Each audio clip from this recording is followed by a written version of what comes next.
Vamos falar agora só um pouquinho do complexo QRS, do segmento ST e das ondas P, das ondas T e onda U. O complexo QRS representa a ativação ventricular, normalmente é o conjunto de ondas pontiagudas, normalmente composto por 3 vetores. Isso aqui, o importante é a gente saber que a soma desses vetores normalmente é para a esquerda, né? E vai para anterior esquerda. E isso aqui, nas derivações precordiais, vai repercutir de que forma? Como o V1 está do lado de cá, a gente vê que esse vetor está fugindo de V1. Então, a gente vai ter um V1 que vai ser mais negativo. Só que à medida que a gente vai indo em direção a V6, a gente vê que o vetor está indo em direção àquela derivação. No caso, V6, V5, vai pegar bem toda aquele vetor. Então, por isso que V6 e V5 vão ser bem mais positivos, porque eles vão estar fazendo a leitura daquele vetor todo que está chegando até ele. Então, ele entende aquilo como uma onda positiva, já diferente de V1 e de V2, que ele vai pegar uma mínima porção só daquela parte inicial do vetor. E aí ele vai ter só essa porção aqui sendo interpretada como positiva.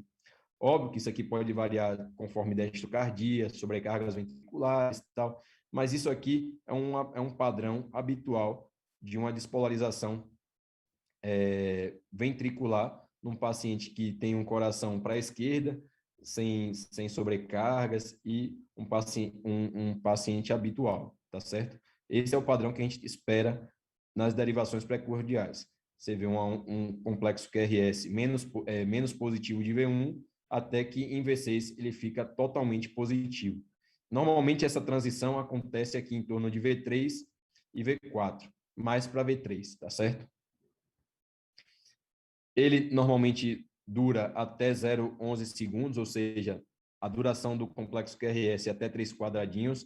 A morfologia é variável, depende das derivações que a gente vai avaliar, do biotipo, o paciente é magro, o paciente é mais obeso, isso vai variar.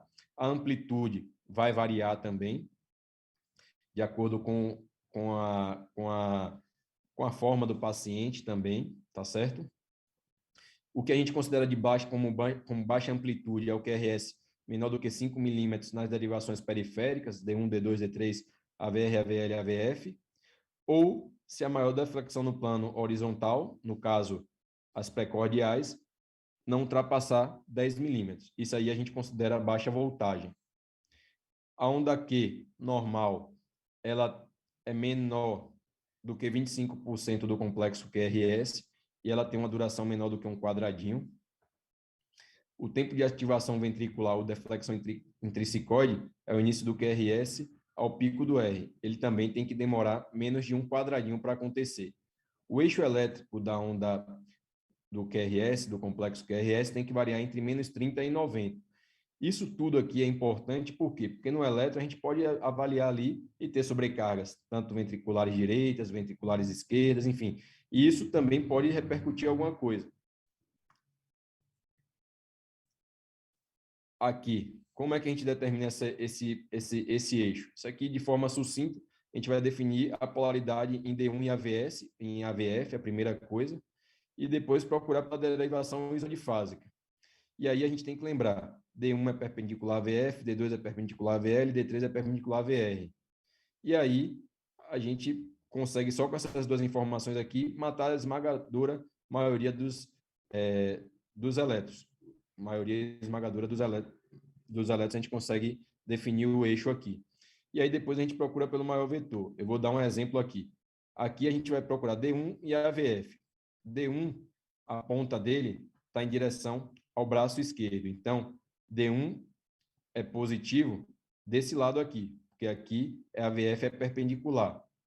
Então, D1 é positivo aqui. AVF é positivo aqui para baixo, em direção ao pé, e negativo aqui em cima. AVF aqui, no caso, é negativo. Então, vai estar na parte de cima aqui o nosso complexo QRS. Então, tá. Depois, a gente vai avaliar qual é o eixo, o complexo QRS, que está mais próximo, a porção positiva e negativa. No caso aqui, D2. D2. Se D2 ele é isodifásico, a gente já sabe aqui que D2 está aqui, ó. D2 está aqui. Então, a gente já sabe que nosso complexo QRS ele está para cima, porque D2 está aqui, ele é positivo para baixo e ele está isodifásico. D2 ele é perpendicular à AVL. Então, o nosso complexo QRS ele está aqui, ó, em AVL. Ele vai estar em AVL, que a gente vê aqui que é positivo também, ó. E como o D2 ele é perpendicular à AVL e ele está isodifásico, a gente vai ver que o nosso eixo está justamente em menos 30, que é um eixo dito como normal, tá bom? Isso aqui é só para a gente entender o raciocínio em cima do eixo, tal. Não é um enfoque da aula também, mas a gente precisa disso para poder entender as sobrecargas. Sobrecarga direita, a gente vai ter um desvio do eixo maior do que 90 graus. No caso, um eixo para o quadrante aqui inferior esquerdo, né? No caso, vai estar bem desviado para a direita. Vai ter um R dominante em V1, que normalmente é predominante o S, e uma S profunda em V4, V5 e V6. Vai fugir o padrão habitual que a gente tem no eletrocardiograma de uma pessoa normal, tá certo? Isso aí é importante a gente entender e saber, tá bom?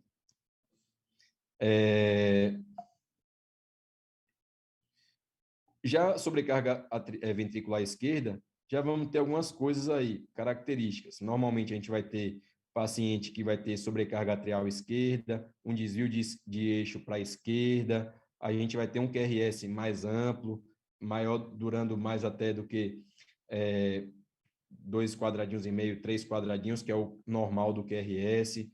A gente vai ter um tempo de ativação ventricular maior também. Isso tudo vai corresponder à sobrecarga ventricular esquerda, tá certo? Aqui, eu trago aqui só alguns exemplos. Aqui é um exemplo de um coração normal, que a gente tem V1 um pouquinho negativo, com a porção negativa maior, e V6 totalmente predominante positivo. Isso aqui é o esperado.